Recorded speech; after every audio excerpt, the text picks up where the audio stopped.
Amen. On va débuter. On va chanter le 263.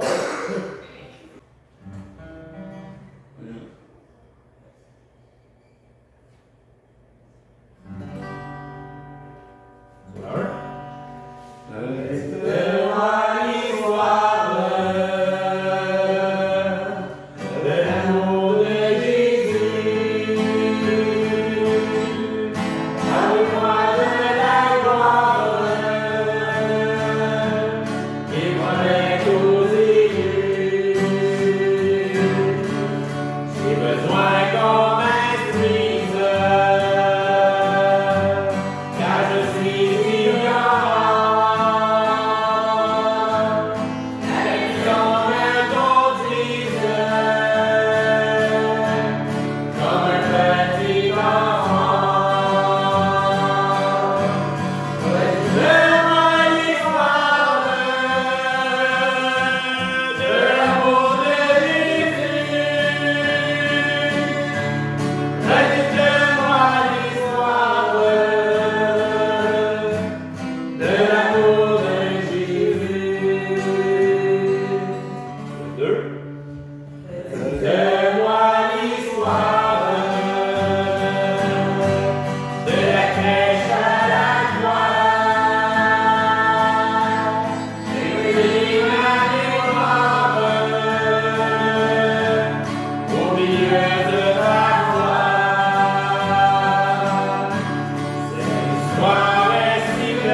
René, Olivier, c'est lui qui nous avait appris ce cantique-là avec son accordéon.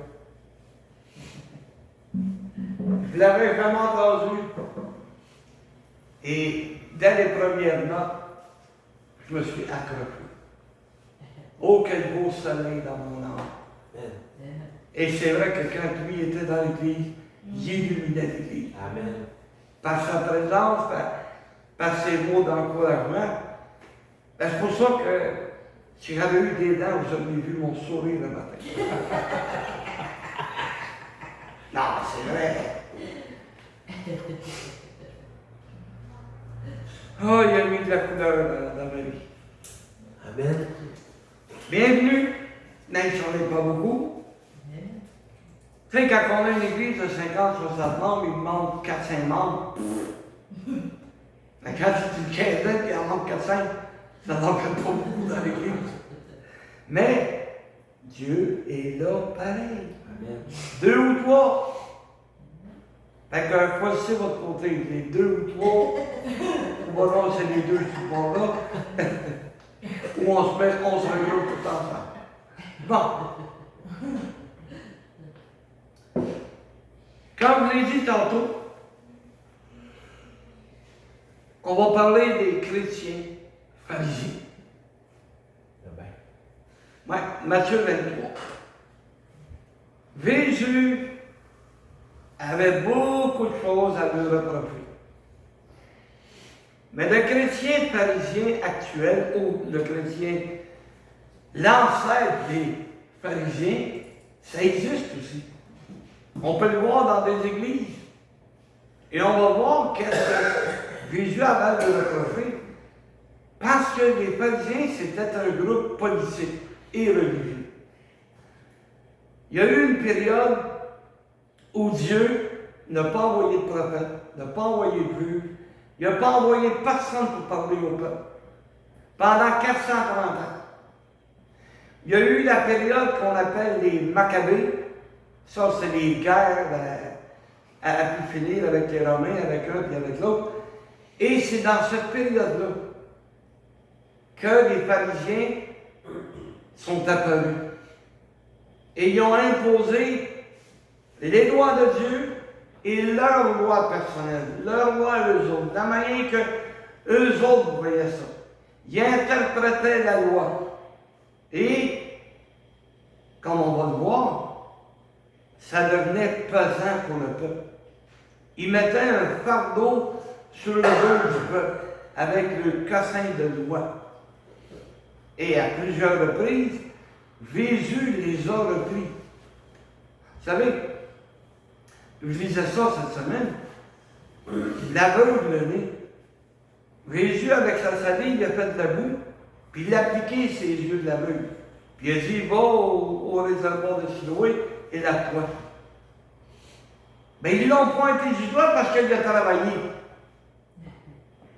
Ils n'ont pas vu le bien qu'il a fait à ce homme-là. Ils ont vu, il a travaillé le jour du sabbat. Le paralytique à qui Jésus a dit, mais prends ton lit, puis va par chez vous. Ben, bon, à peu près ça. Mais ils ont reproché au gars, qu'est-ce que tu fais? Tu transportes ton grabat. Tu travailles. Hey, c'est ridicule, là. Mais c'était ça, l'esprit des pharisiens. Ils ont pris les lois de Dieu, puis ils ont rajouté à côté, puis à côté, puis à côté, puis à côté.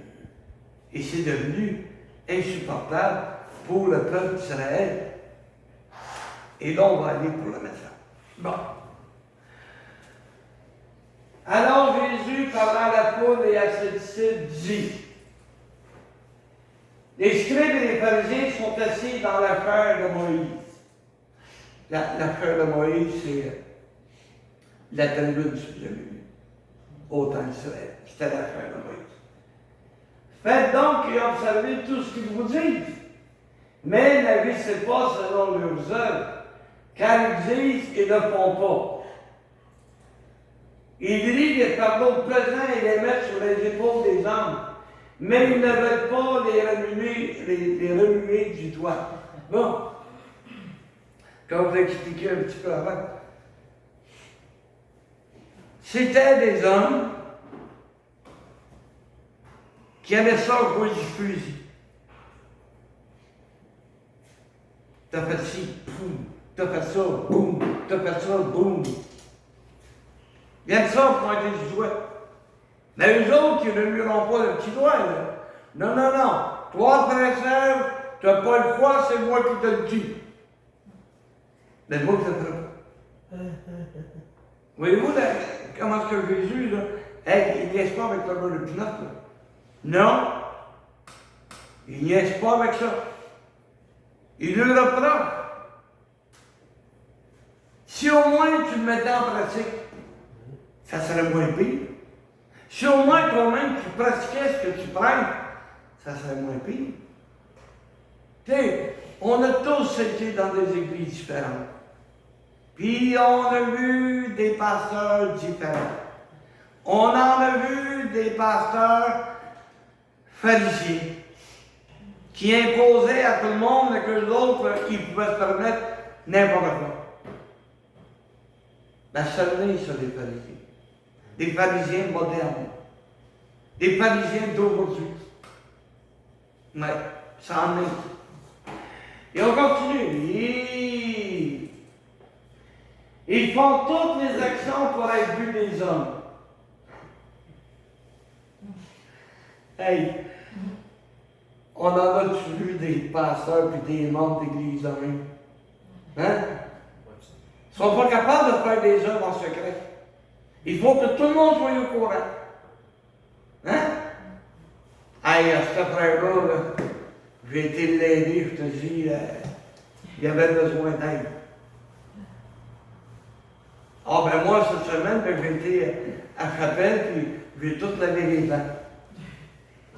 Ben tant mieux pour toi, mais quand ça frappe, tu viens d'avoir ta récompense. Tu réussi, bravo. Tandis que Dieu, lui, il aurait pu lui donner une immense récompense pour le travail qu'il a fait.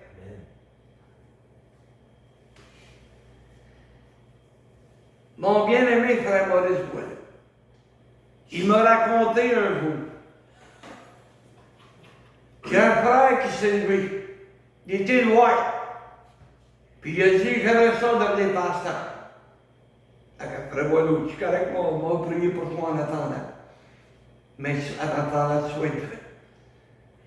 Et quand il a fait le culte, il a été chercher la moppe. Il l'a emmené au gars avec la croisière.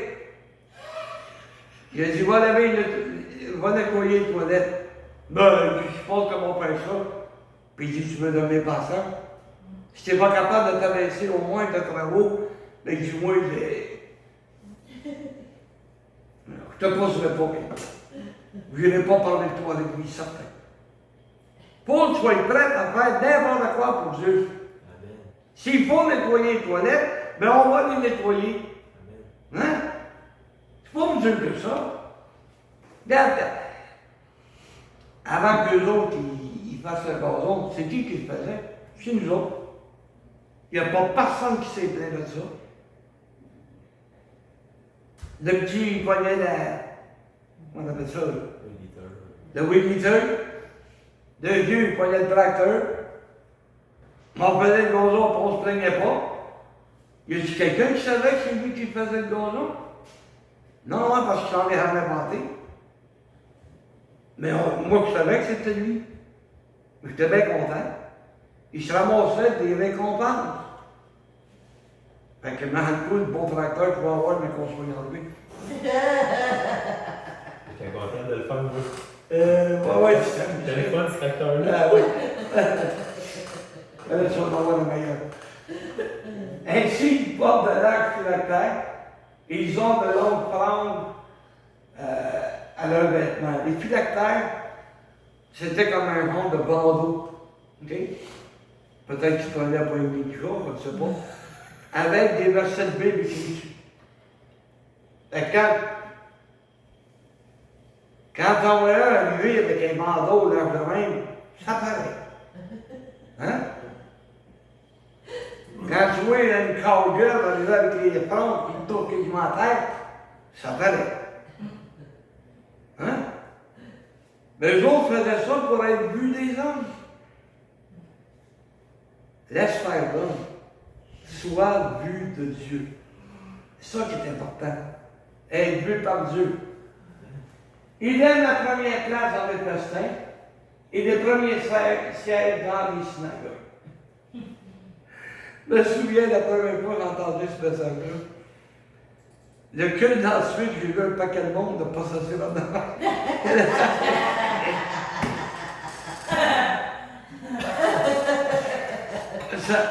Honnêtement, ça me mettait drôle.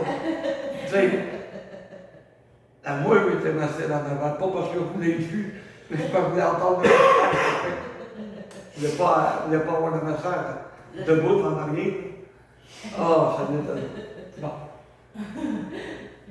Il aime être salué dans les places publiques et être appelé par les hommes Rabbi, Rabbi.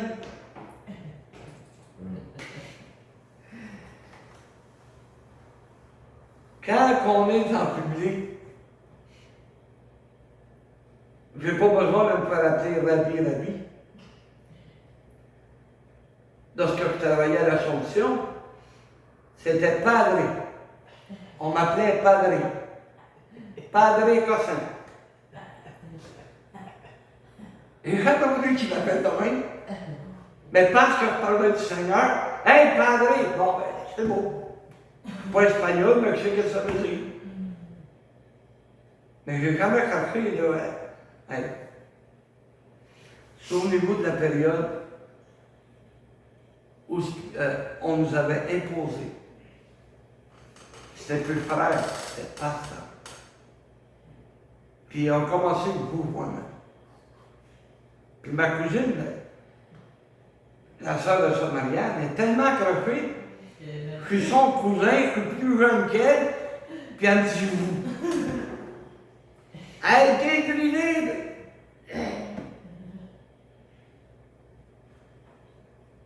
Même si tu ne me vois pas, même si tu ne m'appelles pas pasteur, elle presse ça. Tu es un vrai pécheur, toi, tu m'appelles frère. Je suis. Il m'appelle frère. Ma femme n'a pas de respect, elle ne m'appelle pas pasteur, elle m'appelle pas tout.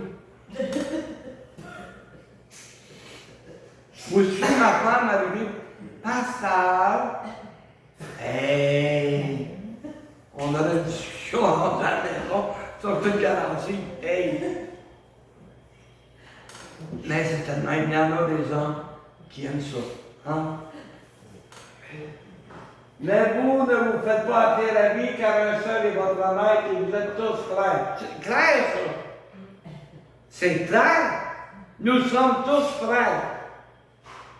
Fait c'est pas parce que tu as un title ou un titre en avant de toi que tu es plus important que l'autre qui n'en a pas.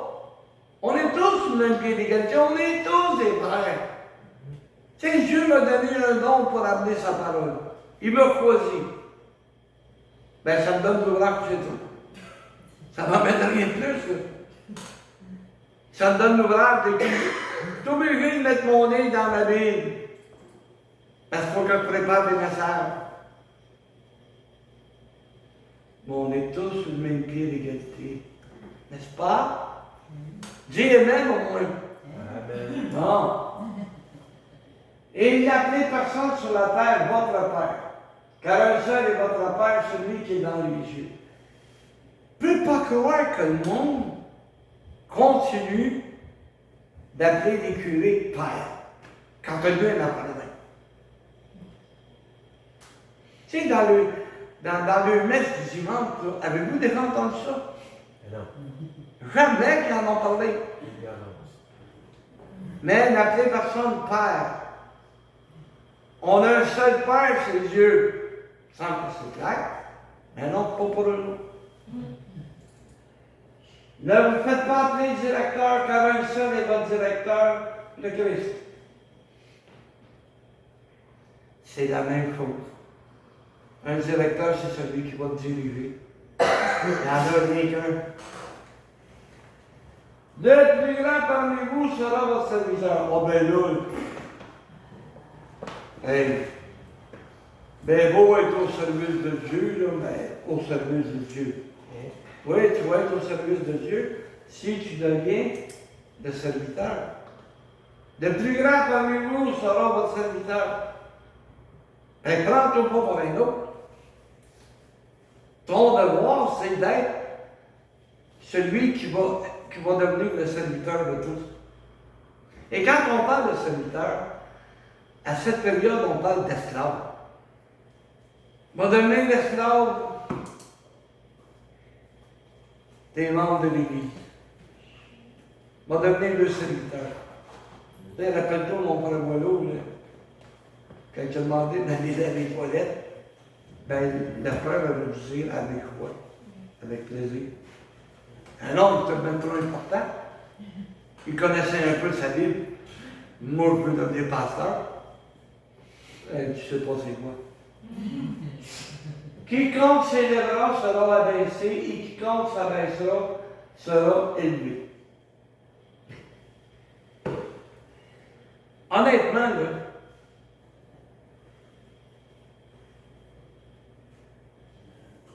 je sais jouer de guitare.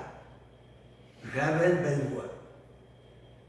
Et j'ai toujours eu peur que si quelqu'un me disait « Ah, t'es donc bien bon, ah oui, je sais que je suis bon. » J'avais tellement peur là, que Dieu m'arrache un doigt ou quelque chose que j'ai toujours donné gloire à Dieu. Tout le temps, tout le temps, tout le temps. Il y a une fois que j'ai joué à l'orgueilleux et ça m'a retombé sur le dos. Parce qu'il y avait un pareil, Philippe Milos, que lui, il chantait, mais il avait la voix semblable à lui. Puis il jouait avec la guitare. Avec un air arrogant, on disait « Regardez-moi ». J'ai été orgueilleux, ça m'a forfait. C'était à mon tour après ça d'aller chanter. J'ai pogné le micro, puis je l'ai rangé de côté. Puis j'ai chanté comme jamais j'ai chanté. Tellement fort que j'entendais ma voix qui revenait. J'ai été orgueilleux. Ben, je voulais te donner une leçon. Je voulais te donner une leçon. Hey, prends-toi pas pour un autre. Rends gloire à Dieu que tu sois capable de le faire. Bénis l'Éternel que tu sois capable de le louer et de le glorifier. Puis surtout, tu avais une belle voix. Il y avait une voix d'Elvis. Mais il savait, c'est son problème. Il savait que. Hey, laisse mon money. Prends-toi pas pour un autre, Harold. Bon. Il sera abaissé. J'ai regretté par la suite. Mais après ça, je me suis dit, si Dieu a passé par moi pour l'abaisser, gloire à Dieu. Tu vois l'orgueil, qu'est-ce que ça fait? C'est pas parce que t'es pasteur que tu portes Dieu, hein? Et voilà. Malheur à vous, scribes et pharisiens hypocrites, parce que vous fermez aux hommes le royaume des cieux. Vous n'y entrez pas vous-même et vous ne laissez pas entrer ceux qui veulent entrer. De quelle manière qu'ils pouvaient bloquer ça? De quelle manière qu'ils pouvaient fermer le royaume des cieux? En amenant des faussetés. En amenant des faussetés au peuple.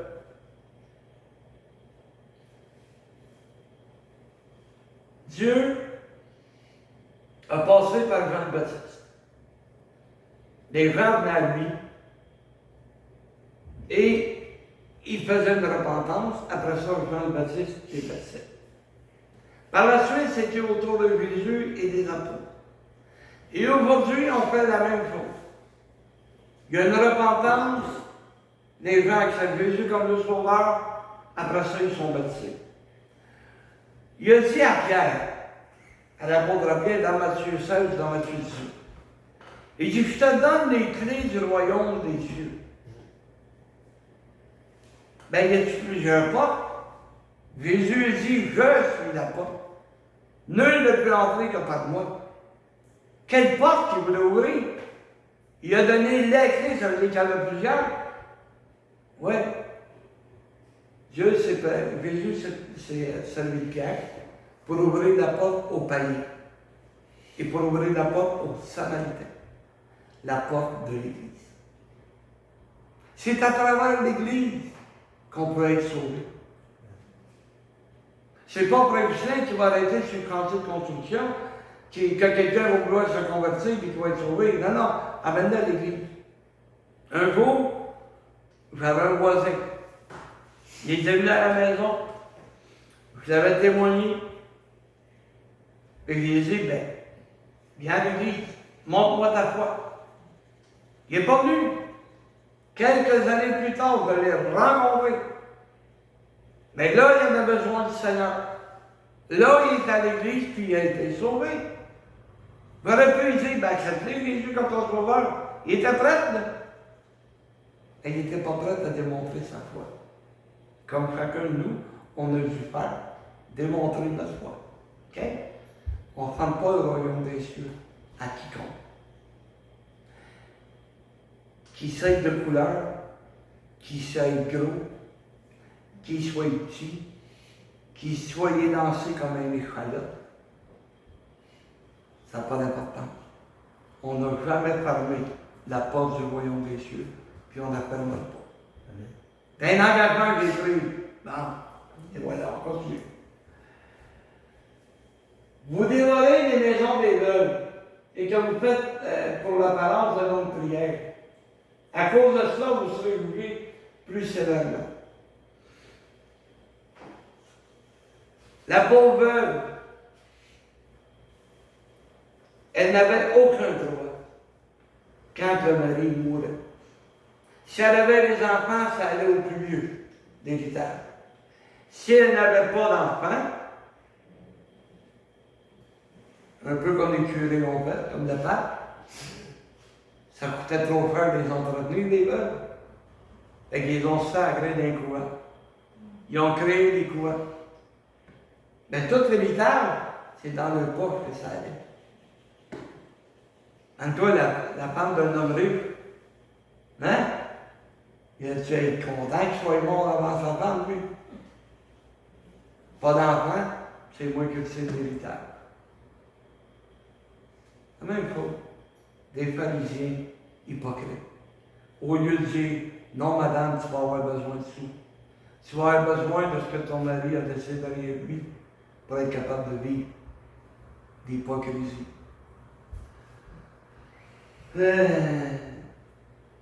Parce que vous courez la mer et la terre pour faire un prosélyte, c'est-à-dire un converti. Et quand il est devenu, vous en faites un fils d'un géant, 2 fois plus que vous. Si on commence à caler le plan de salut, le gars va s'être sauvé. Il ne sera pas sauvé, là. Il faut garder le plan du salut tel qu'on l'a reçu puis qu'on a reconnu. Et c'est ça que je prêche depuis que j'ai commencé à prêcher. Mais, c'est trop dur.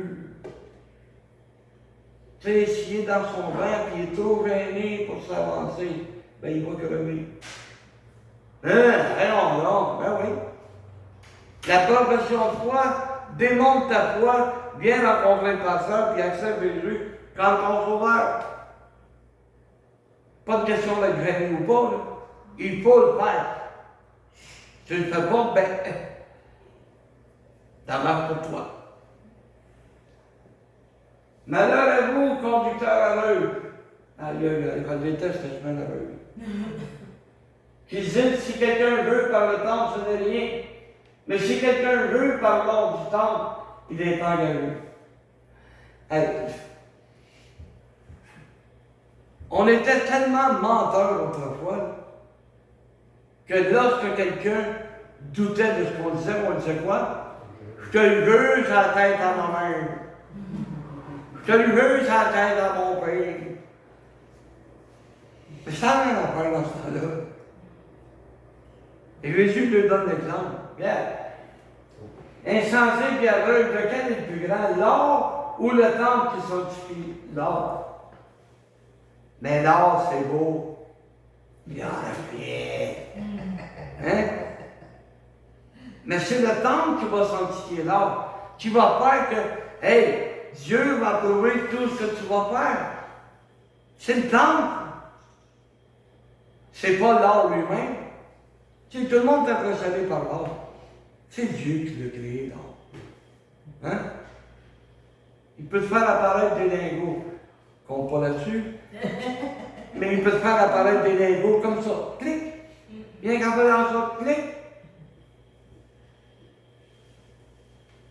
Mais c'est pas sa volonté.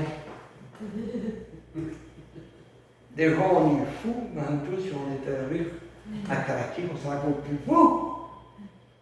Si quelqu'un dit une fois encore veut par l'autel, ce n'est rien. Mais si quelqu'un veut, par l'offrande qui est sur l'autel, il est engagé.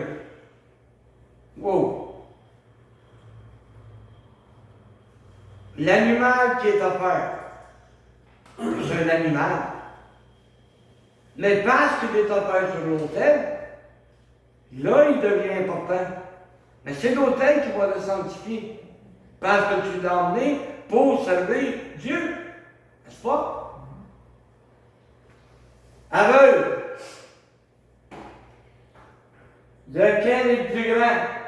L'offrande ou l'autel qui sanctifie l'offrande? Celui qui veut par l'autel et par-dessus tout ce qui est dessus.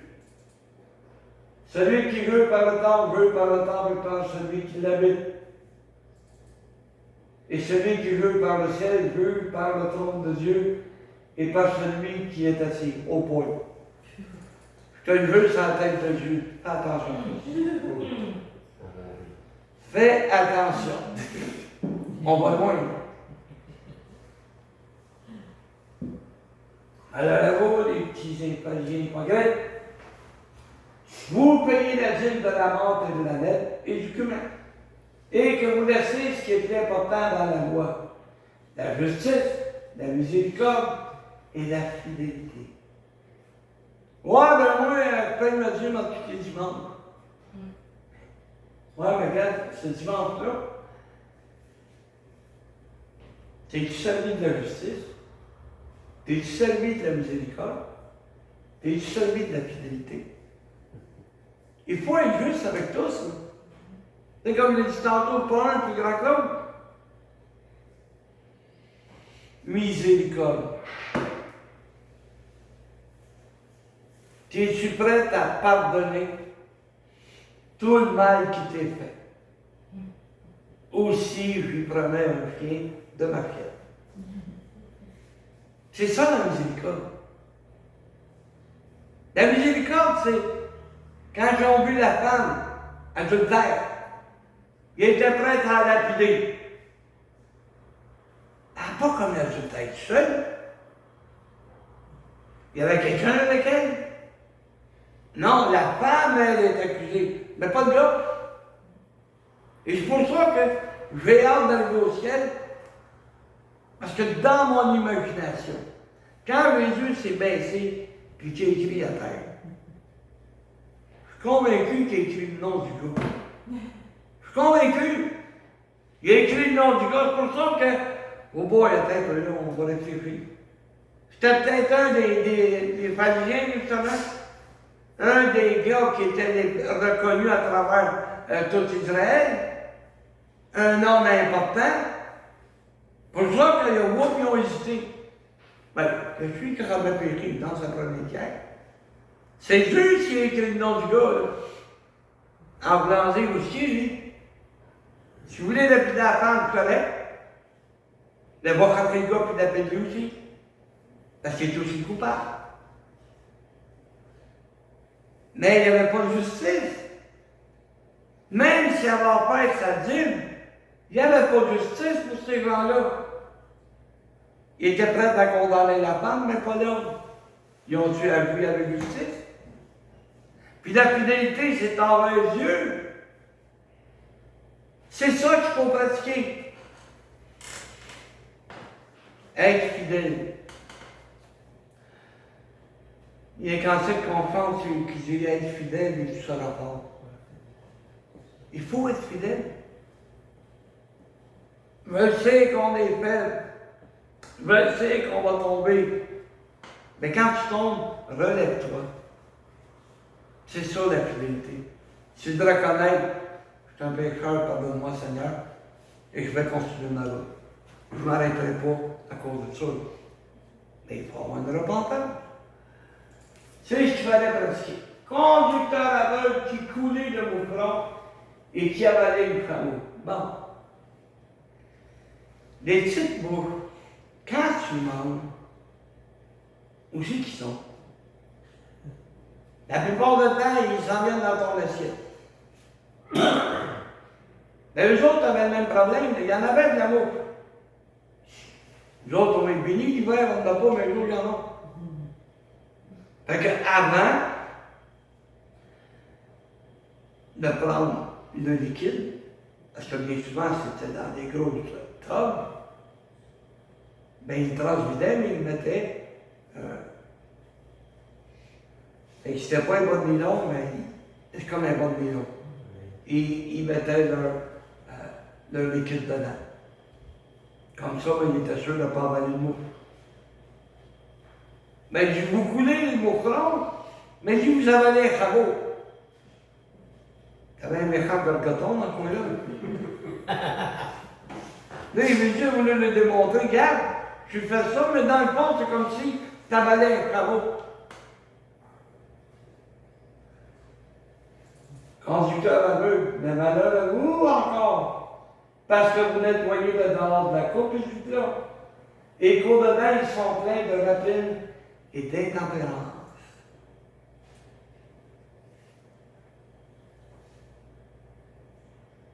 Ma femme a fait la recette, comme la plupart des femmes. Pourquoi qu'elle ne laisse pas ça sur le lavabo? Puis, ben, le prochain souper, elle prend le sel, puis elle la passe. Non, il faut le nettoyer. Mais c'est la même chose avec mon cœur. Pas rien que l'extérieur va se nettoyer. L'intérieur aussi. Il faut nettoyer, on n'a pas le choix. Parce qu'en dedans, c'est plein de rapines, comme on va le voir.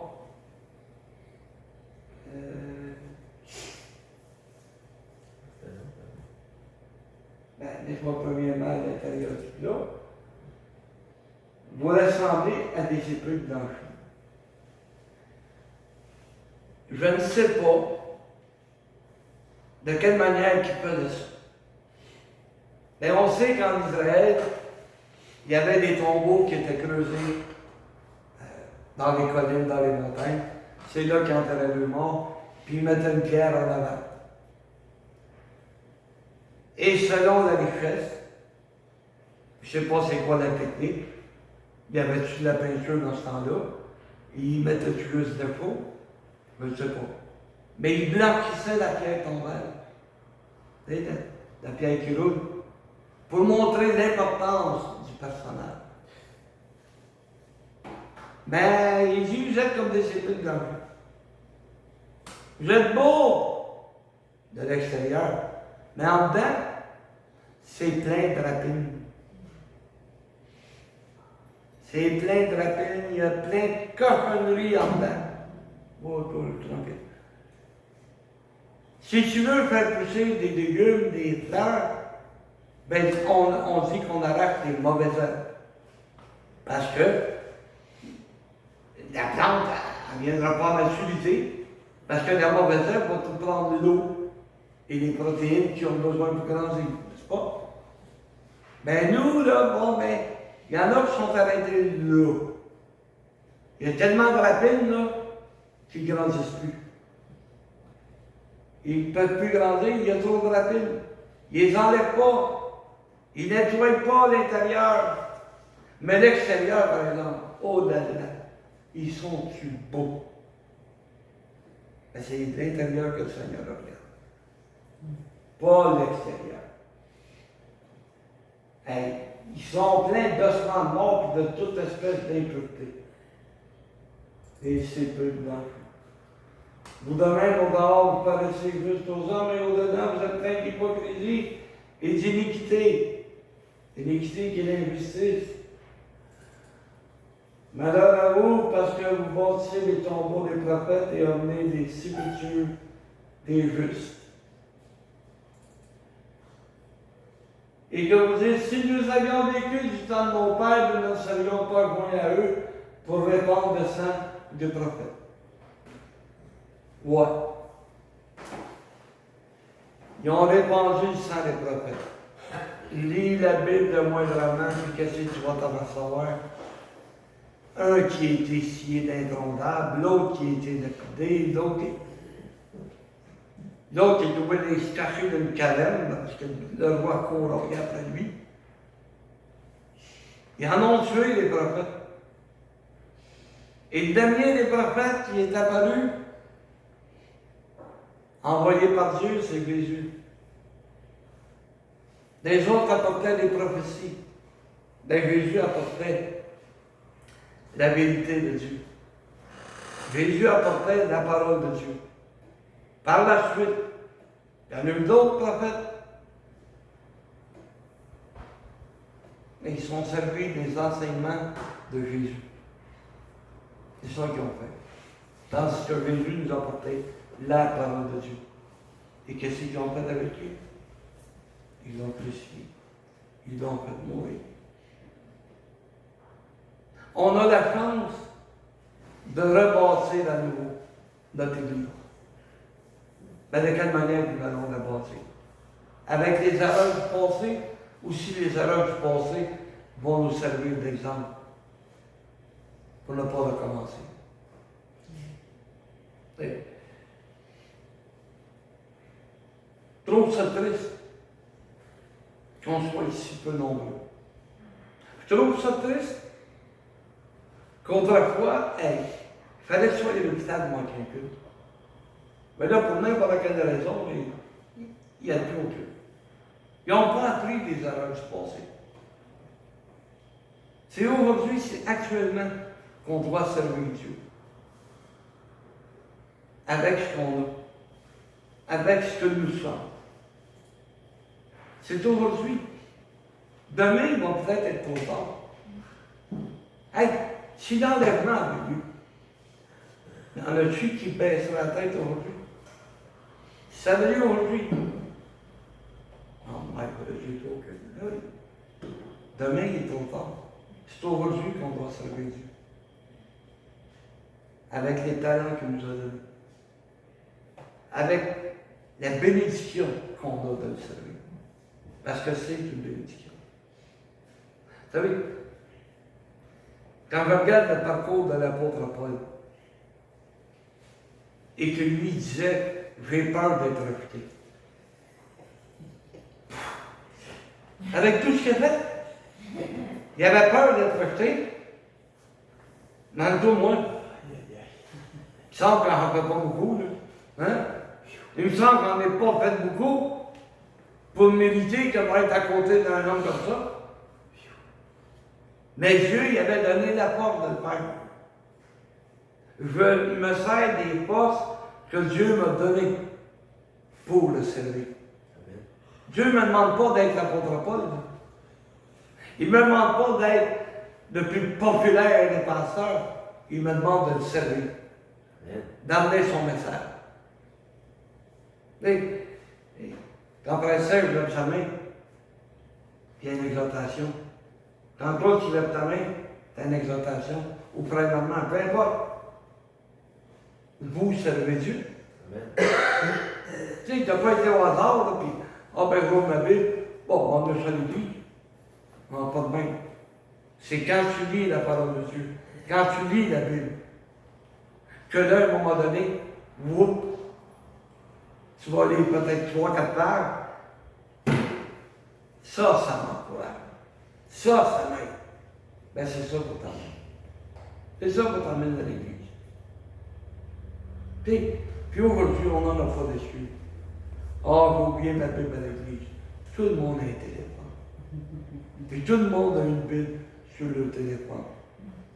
Parce que des fois, on arrive à l'église, puis, oh, on a une idée, mais où est-ce que c'est écrit? Hein? On a-tu l'air intelligent? Mais Dieu nous a donné cette technologie pour le servir. Et quand je vois la tête, c'est rare, ça me mon téléphone. Mais pourtant, je pourrais l'emmener. Puis mon père s'est bâti comment on appelle ça, un ponton avec des barils. Ça allait du yacht. Mais il a tout organisé ça pour qu'on ait juste à prendre la canne à pêche. On lance ça des tuyaux. On est deux mains libres. Là, on peut jaser. Pour emmener mon téléphone. Puis au lieu de jouer à un jeu, ben, l'ouvrir ma Bible. Puis lire. Mais, tellement peur de perdre mon poisson que je ne pense pas. Mais pourtant, je pourrais le faire. C'est Dieu nous a donné la technologie. Mais il faut savoir s'en servir. Parce qu'il y a des sites où je ne mettrais pas les pieds, ben, pas les yeux. Je sais que ce que c'est qu'on va faire, j'imagine que Dieu, pouf, puis oh, oui, rien d'un bout, non. Il y a d'autres sites qui vont m'inciter à m'interroger. Et si jamais il y avait raison,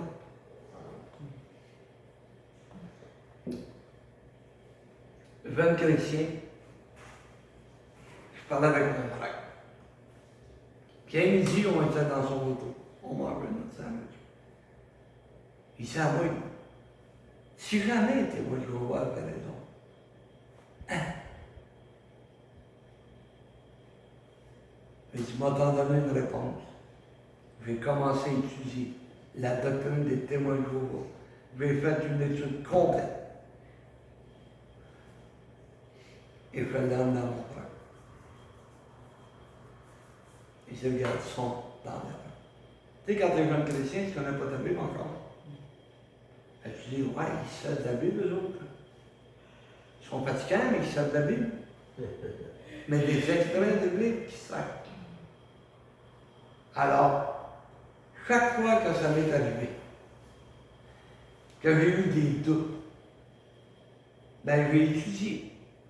Puis je demandais à Dieu, montre-moi la vérité. Et à chaque fois que j'ai été dans une impasse, Dieu me bénit. Puis il m'a donné le conseil que j'avais besoin.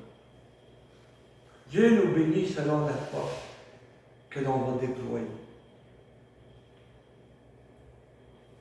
Jusqu'à présent, je n'ai jamais manqué de message. Je n'ai jamais manqué d'études. Et j'ai toujours répondu à tous ceux qui avaient des questions.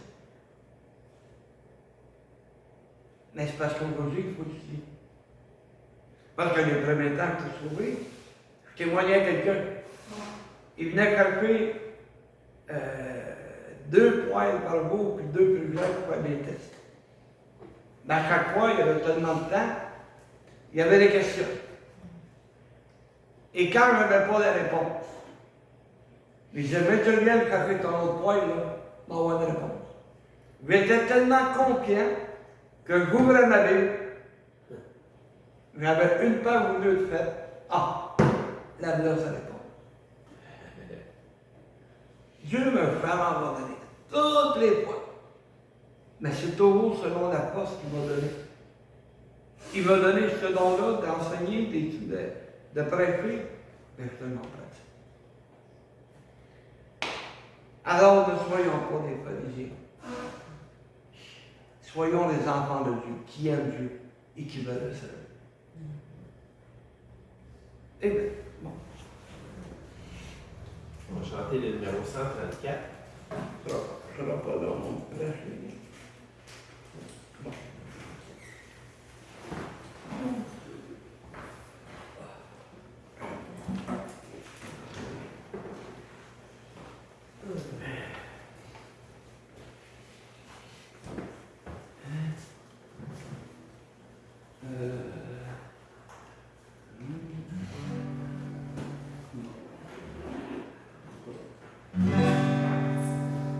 Voilà.